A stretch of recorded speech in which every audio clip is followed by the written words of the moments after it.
we continue to follow the two large and quickly spreading fires in southern New Mexico, both shutting down Ruidoso.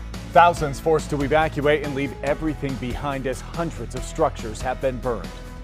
And we have team coverage from the fires. Anchor Sasha Leninger is heading to the fire line in Ruidoso to see where those efforts stand. I know every New Mexican has every other New Mexican in their thoughts and prayers, and sends their warmest regards about getting through this disaster. Yes, we do. Thousands were forced to leave their homes in and around Ruidoso, and we have learned one person died from that South Fork fire. That fire has grown to more than 15,000 acres with zero containment. The fire has also burned more than 1,400 structures so far. Anchor Sasha Leninger is in Lincoln County right now speaking with first responders. And as she learned, the impact of the fire and smoke is having a wide impact. We're here at the Lincoln County Fire Administration office. You can see several first responders here, and just footsteps from their front door. Follow me here. You can see the smoke over the hill. That is coming from that wildfire, the two wildfires here in Ruidoso. And there are several different closures if you are trying to get in Ruidoso right now. State Police has roughly 66 officers manning the several checkpoints.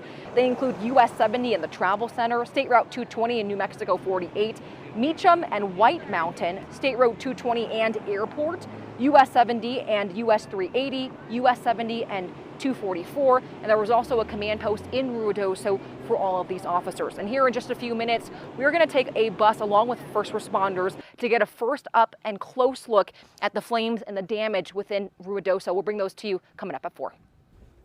And there are also a lot of evacuation orders still in place because of these fires. Ruidoso Downs, Upper and Brady Canyons, West Galivan, Alto, Sierra Vista, Ski Run Road, and several Mescalero tribal communities. Evacuations for the Salt Fire include Chanto Bluff, Apache Summit, Fantasy Lane, and Bear and Snow Canyons.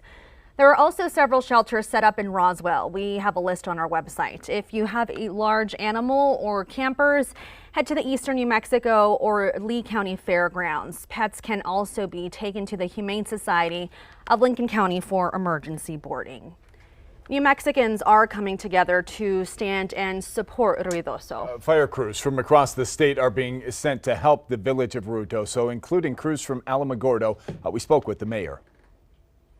We felt like as a city it was better that we concentrated on helping out the first responders and the fire personnel that were actually fighting the fire, and then we are allowing our churches to take those evacuees. In eastern New Mexico, donations can be taken to Eastern New Mexico University's Roswell campus. In Las Cruces, donations can be dropped off at Amador Patio Bar and Grill. Governor Michelle Lujan Grisham speaking on the fires, praising firefighters and New Mexicans helping those in need.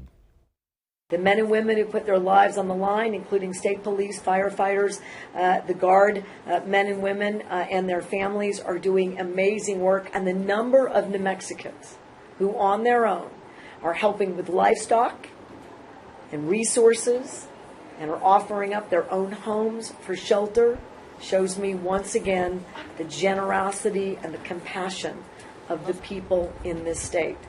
And the governor has now issued a state of emergency in Lincoln County and the Mescalero Apache Reservation. But what does that mean? The executive order includes the state's Department of Homeland Security and Emergency Management, allowing them to coordinate with all requests for assistance and response.